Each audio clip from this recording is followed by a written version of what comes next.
I'll see if I can work this and talk at the same time, which I probably can't. The boring bit first, let's just decide what is archaeology. And basically it is the study of human cultures, and through recovery of those cultures as we find them, and analysis of material and environmental data, we can look at the origins and developments of those cultures in the past. And of course we know that archaeology has discovered many of the ancient monuments that we can see today and see in museums. Of course, I'm not going to dwell on it other than to say that most serious archaeology has been only done in the last 200 years. So why am I talking? Well, the simple answer is because I want to briefly and explain or tell you that I think the Bible and archaeology are accurate together, and that the Bible confirms some of the findings that we see in archaeology, and that archaeologists are indeed more nowadays looking to the Bible as certainly a reference manual to help them understand what they're digging out of the earth. And conversely, archaeology appears now to be fully confirming the historical accuracy of some of the things in the Bible. Obviously, by doing things like archaeological digs and looking at ancient cultures, it does, of course, help us understand the Bible, those ancient languages, ancient civilization, and also how the Bible is telling us what it is telling us. It helps us to explain certain things, and obviously it illustrates the events, times, cultures, society, and the politics at the time. Thousands and thousands of things have been discovered over the years. Sadly, we've not always managed to keep everything. Even now we have people who plunder archaeological remains. We've seen, sadly, some of the cases where ISIS have been destroying remains of things that are not going to be replaceable. The big one was the Alexandria Library, which was lost in the 7th century, and that lots of historical documents was destroyed then. However, despite all the finds, our knowledge is still very limited, and there's lots still to discover. But there are lots of exciting discoveries. And one thing we have noted over the years is that there have been many critics of the Bible saying most of it, lots of the early stuff, is myth and legend. Place names that were mentioned in the Bible just haven't turned up elsewhere in his archaeological record, and people have tended to say the Bible was made up. But in those last 200 years, as we've said, we've managed to find more and more things. Bible names have been now associated with certain places in the Middle East, and there are lots of things to discover. Walls, stones, coins are coming out of the earth still to this day that do back up the Bible account. Those real people who are mentioned in those places in the Bible did exist. So let's go look at some of those. Just some background first of all. The Bible obviously mostly concerns itself with a specific part of the Middle East, around the nation of Israel and the nations that were her neighbours. And some of the discoveries I'm going to go through, and I'm going to go through at a fair pace actually, because there's so many, we can only touch on a few. Some of those discoveries are really about those powers, those huge world powers that they were at the time, and how they interacted with Israel, and of course got mentioned in the Bible. Some of these discoveries are their national archives of those superpowers, and it was a sort of chronological. It was what I'm trying to say. It was the powers that conquered each other that then affected the little nation of Israel, but in that sort of order: Syria first, Babylon, Persia, Greece, Rome, that sort of thing. And as they did conquer each other, Israel suffered as a result. Now, first one. Some of these I'm more familiar with than others. One in particular, which we will dwell on to some degree, and that hence the reading we took from Genesis 19. The Ebla tablets, discovered in northern Syria in 1964, and an ancient site, Tel Markadik, and basically what they found was a huge number of small little cuneiform or Sumerian language tablets, early Sumerian language, and Ebla was at the height of its powers in 2300 before Christ, and had a massive population, and lots of civil servants who recorded things on these clay tablets. Of all the cities that were mentioned, many are the biblical names that we come across in the Bible: Salem, Gaza, Lachish, Ashdod, and so on. Eventually Ebla was destroyed, as often some of these places were, as civilizations came and went. I don't know whether you can see that. Damascus is, sorry, I've not got I'll have to use my pointer on the screen. Damascus is there, I presume. Ebla's in obviously northern Syria. Not a great place to be at the moment for anything like archaeology, of course. There are some ruins, and there are many thousands of these clay tablets which have been deciphered over the years. So it's 17,000. Critics at the time didn't think we had much writing at this time of civilization, but these clay tablets refute that fact and show that there was plenty of writing going on at the time of Moses, and so therefore the patriarchs were able to record events on tablets. A very early language, a Sumerian language. I won't try and describe it to you because I'm not a linguist. So, in a nutshell, evidence of writing 1,000 years before the time of Moses. So some of these customs and events were recorded in the world that Moses is deemed to have lived in, according to the Bible, and actually did live in, because it was true. Genesis 14 refers to the cities of the plain: Sodom, Gomorrah, Admah, Zebulun, and Zoar. We've heard about two of them in particular through that reading. They're mentioned in the Ebla archives, and until recently, in fact, weren't really known about because they hadn't found any suitable archaeological remains. And so people used to say that they were myth and legend, but obviously are turning out to be real places. And they, of course, flourished before a certain catastrophe that was recorded in Genesis 14, which we won't dwell on.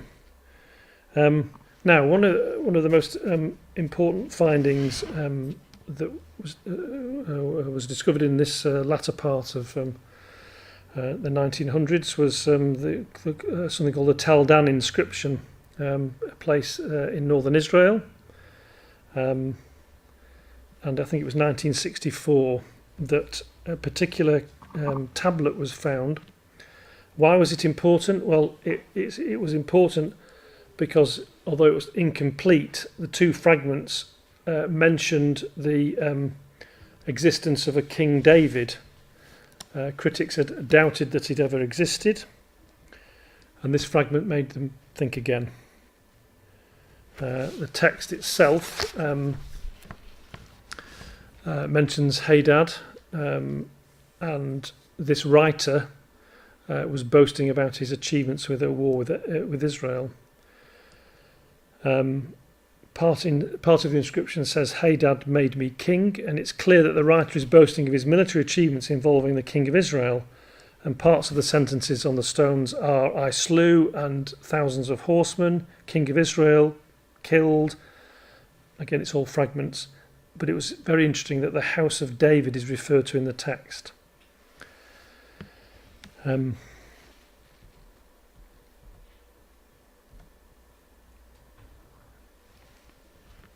That in itself would be just a small archive in archaeological findings. However, it actually concurs very well with what is written in 1 Kings 20.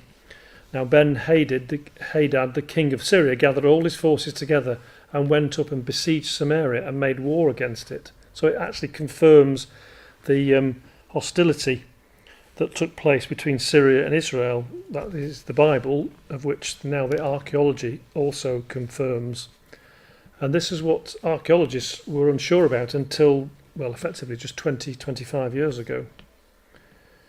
So the two are entirely compatible. The Bible tells us there was hostility between Syria and Israel at that time. So does this inscription, and confirms the names of those people which concur with the Bible as well. If we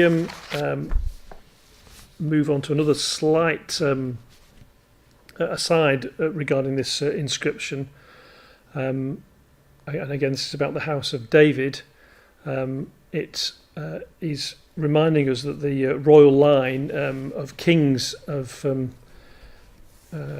both Israel and Judah were of course from David, and this is really important that we remind ourselves that although there's very little to have been found regarding King David, things are now coming out of the earth that do confirm that he existed, that he was a king of Israel, and that he lived and died, and obviously therefore had interactions with other kings and superpowers or powers at the time.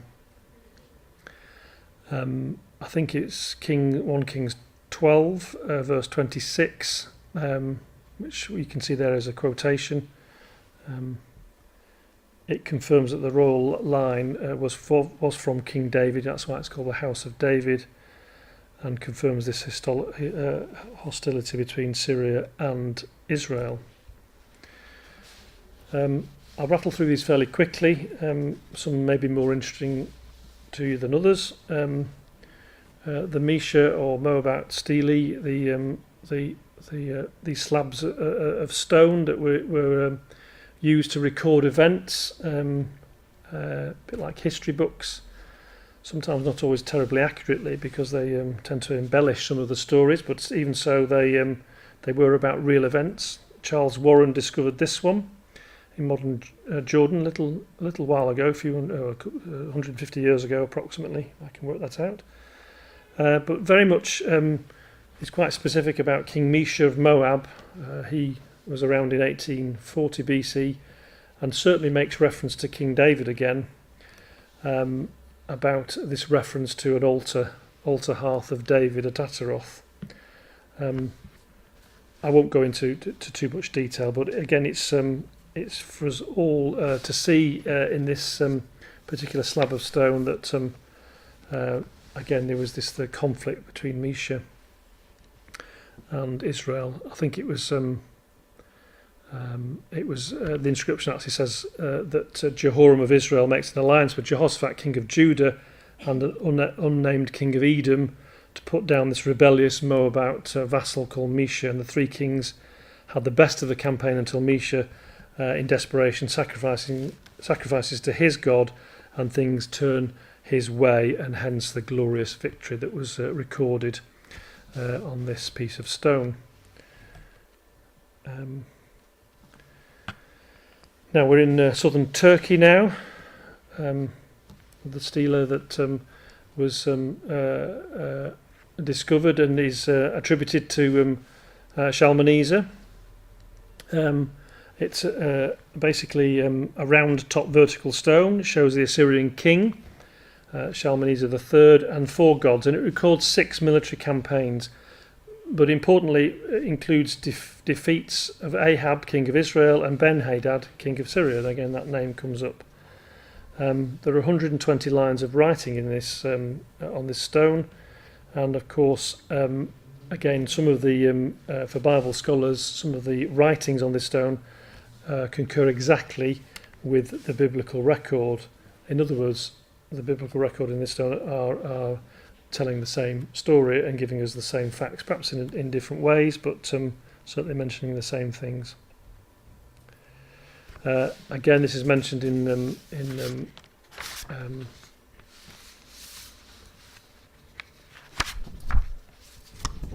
1 Kings chapter 20, and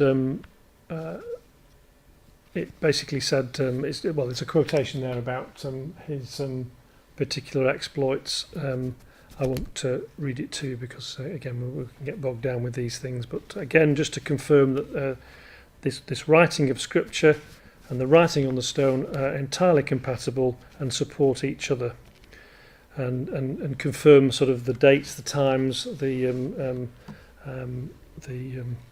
story in the Bible being as accurate as we can imagine. Again, in the other parts of the stone, there are other kings mentioned, again, which have come up in the Bible, Hezekiah, and so forth, as you can see there. And again, the statement is quite clear that this particular stone supports the Bible, or the Bible record.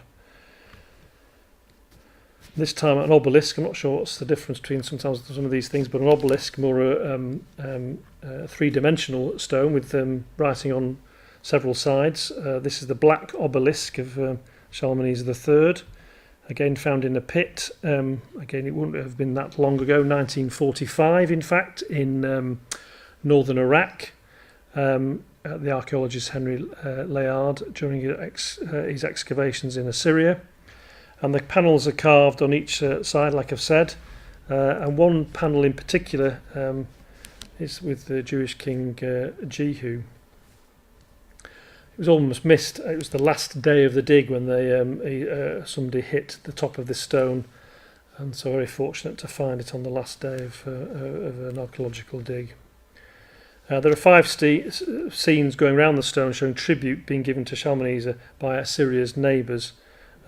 Basically lists all sorts of things: animals, monkeys, elephants, even the rhinoceros. He obviously had a collection of exotic animals, and again, to express their power, these things were often carved into rock to show how wonderful these kings were. But it shows very much the king, a Jewish king called Jehu, who is bowing down to this Shalmaneser III, because basically he was a conquered king at the time by Assyria and was paying tribute. And this is what often happened in those days, that the superpower was effectively draining the resources of countries that they had conquered. And again, it confirms exactly the Bible record. Some of these names you will be familiar with. This one is a Sennacherib, a 6-sided cylinder this time, found in Nineveh in northern Iraq. It's actually called the Taylor Prism, again named after the Colonel Taylor, another British man. Seems to be a lot of British archaeologists, often military men, who managed to, let's just say, acquire these things and take them out of the country, and they've all ended up in the British Museum. I think he was British consul at Baghdad at the time. It just says he acquired the prism in 1830, and of course the British Museum ended up. It details his 8 military campaigns. In particular, one of them that we know very familiar from the Bible account is the Sennacherib's attack on Israel.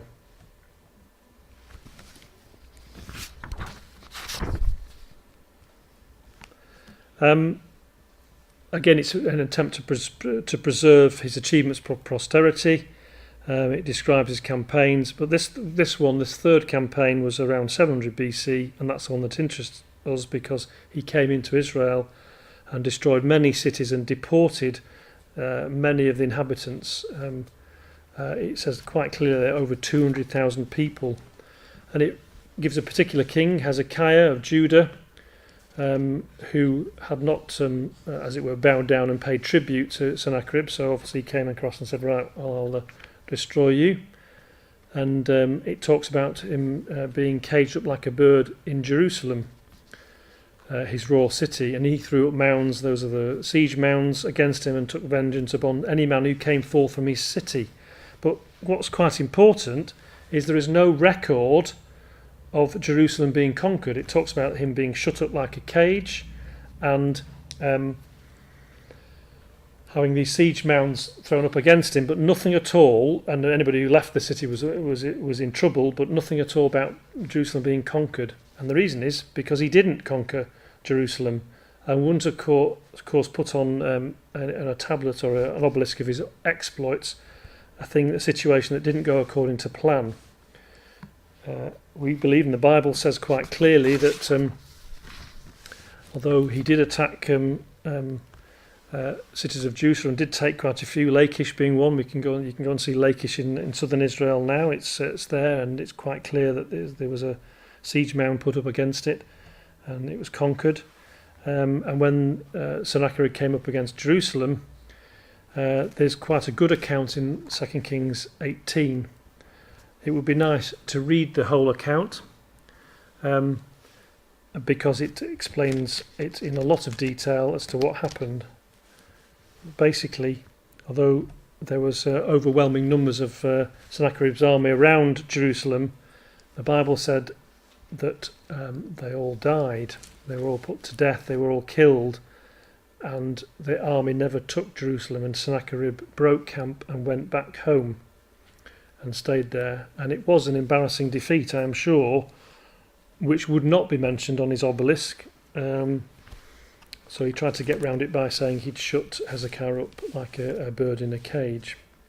However, the Bible account still remains true despite this particular finding, and there's no reason to believe that it isn't as it was, and Jerusalem wasn't conquered. Now, another famous archaeological find is the Cyrus cylinder. It was found in Babylon, modern Iraq now, and again written by Cyrus, king of Persia, or written by one of his scribes, of course, not him personally. And it's an account of the Persian conquest of Babylon by Cyrus, 539 BC.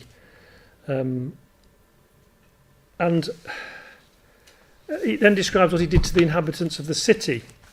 Why is this important? It may not be, and it probably isn't to some scholars, but if you try and patch this up with the Bible, it concurs with the Bible story.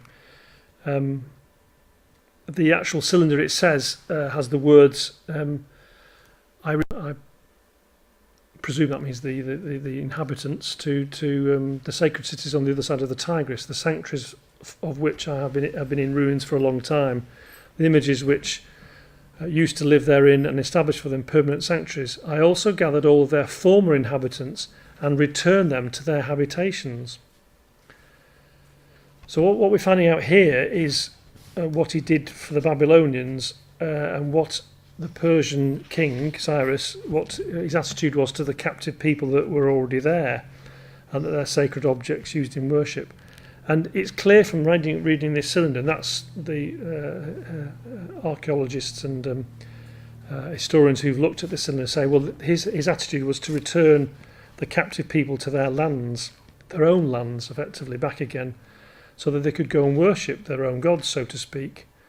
And maybe he thought that if he could send these people home, they would be happy and they would be pleased, and they would also cause less trouble. However, it's interesting to compare the Bible account that we read about this particular time, and again, surprise, surprise, as we read in Ezra, we do have mention of King Cyrus, king of Persia, and his proclamation throughout the kingdom. Who is among you, all his people? May his God be with him, and let him go to Jerusalem, which is in Judah, and build the house of the Lord God of Israel, which is in Jerusalem. So Cyrus encouraged the Jewish captives to return home and encourage them to practice their own religion, just exactly as the Cyrus cylinder has documented, we read in the Bible. Again, so it very much supports the account, the Bible account. I think I've got a couple more of this. Oops. I'm not exclusively staying in the Old Testament area, but this one is more New Testament, and then we come on to a final discussion on something that I've got a personal interest in. This one in particular is, like I say, a New Testament It's again a fairly recent discovery. I say recent, about 40 years ago, by an Italian archaeologist who were digging at Caesarea on the coast of northern Israel. And it's called the Pilate inscription because until recently many scholars questioned the existence of the Roman governor who we read in the Bible to be called Pontius Pilate. He was the Roman official, of course, who ordered the crucifixion of Jesus. So in June 1961, this limestone block was discovered in the Roman amphitheatre, and quite clearly, although I'm not a Latin scholar, it has the word Pontius Pilate. Pontius Pilate, prefect of Judea, in fact, to be exact, on this slab. And hence immediately, just from that one fragment of stone, we have, you would say, conclusive evidence that he did exist and was alive. And again, the archaeologists would say, well, this was a stone consistent with the 1st century and therefore would be compatible with the timings mentioned in the Bible. So it again agrees exactly with what the Bible says. That this is just a quote from Luke chapter 3. Now in the 15th year of the reign of Tiberius Caesar, Pontius Pilate being governor of Judea, and so on and so forth. So you could say critics have been, let's say silenced, perhaps that's too strong a word, but they've had to rethink their discussions on Pontius Pilate. No longer can we say that he's probably not a real person. He certainly was. Now, this is the bit I suppose I'm most interested in because I've had some personal experience.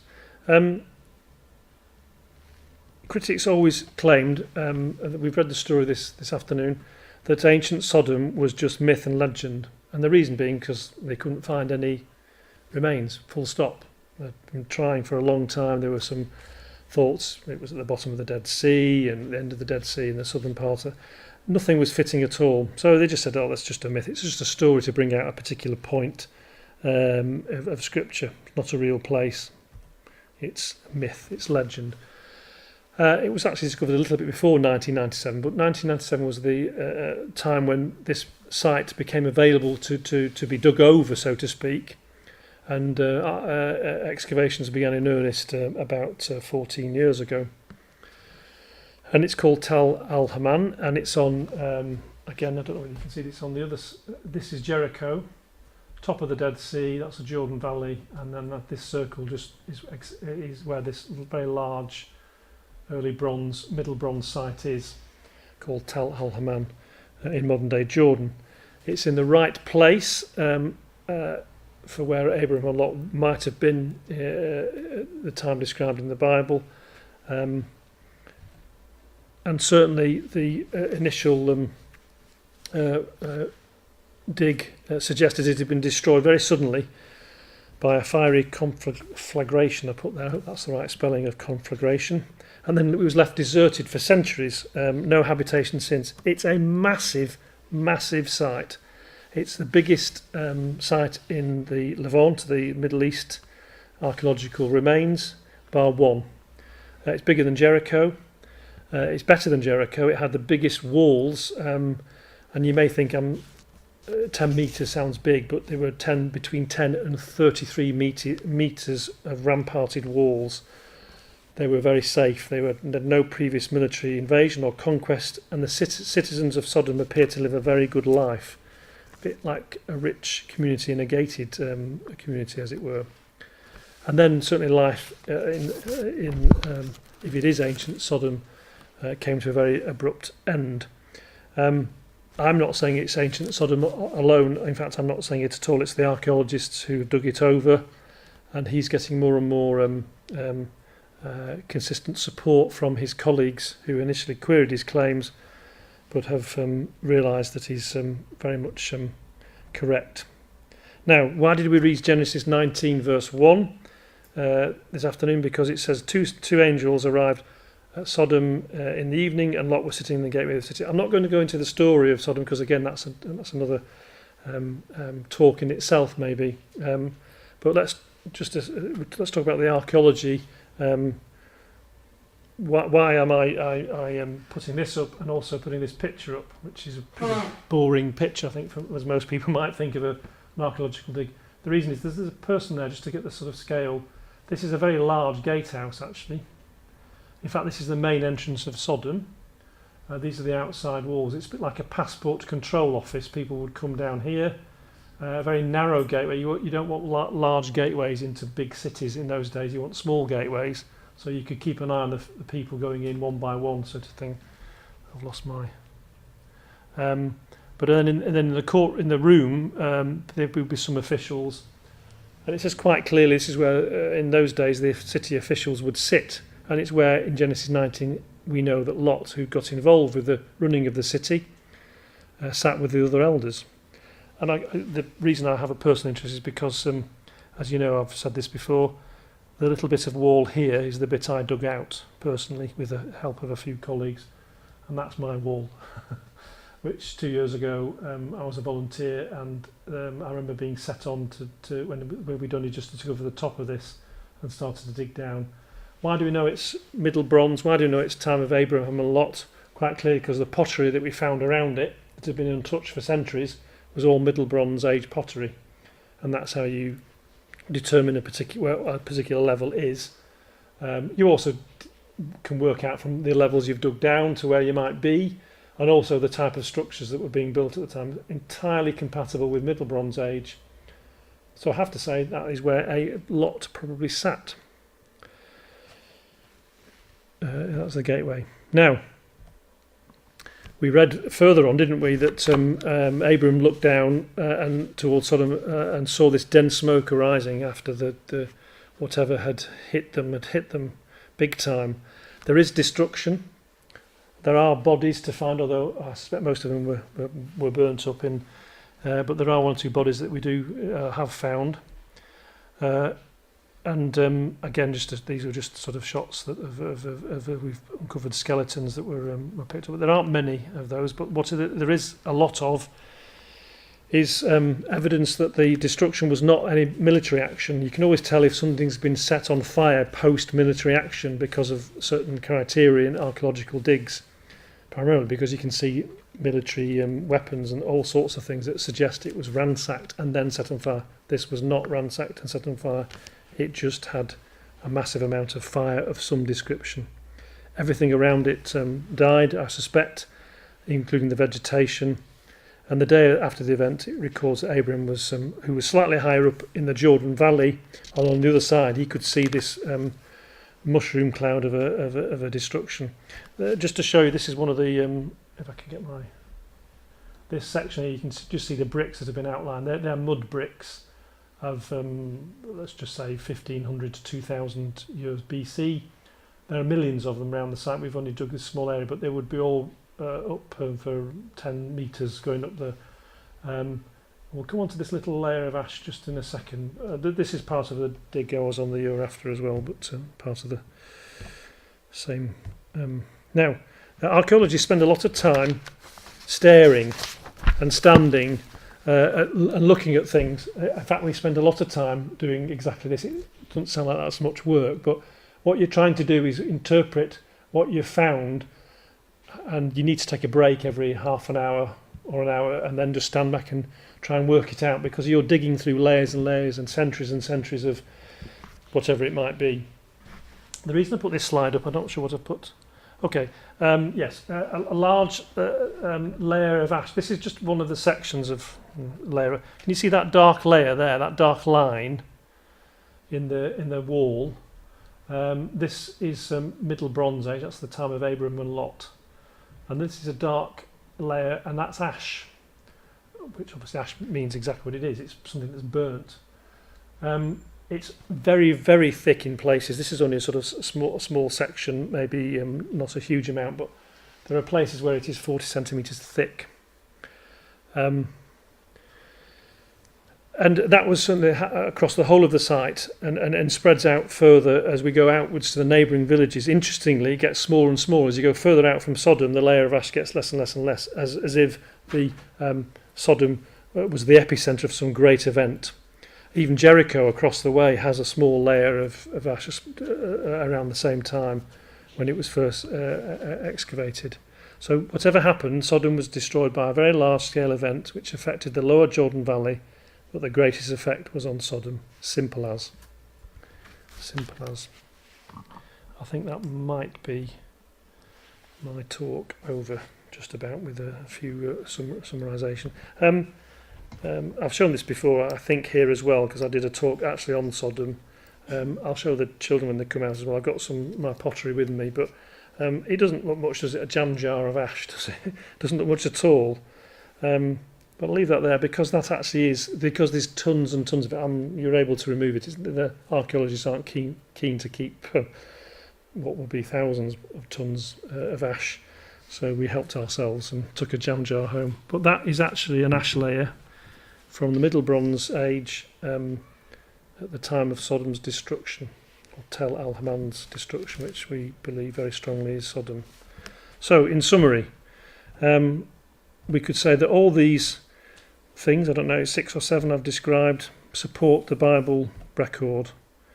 There's a little shot here just to show that amongst all the bits of rubble and stone and stonework and whatever we might find, pottery, we find some pretty big, that's a big hole, what's called a hole pot, obviously a big hole at the top. That would be buried in the earth and used as a storage. They would put things in it, it would be actually in the earth, and hence the reason it probably didn't fall over at the time of destruction and is fragmented into pieces. We had to get that out quickly at the end of the day, because they still get night robbers coming and trying to dig over the place, and we don't leave anything on site that might be of some value. That'll have ended up in a museum, or will do at some stage. It is only the smallest tiny fraction of evidence that I presented. There are hundreds of digs going on in the Middle East and around that area that are all providing extra evidence, some of which is not necessarily relevant to the Bible accounts, but some is.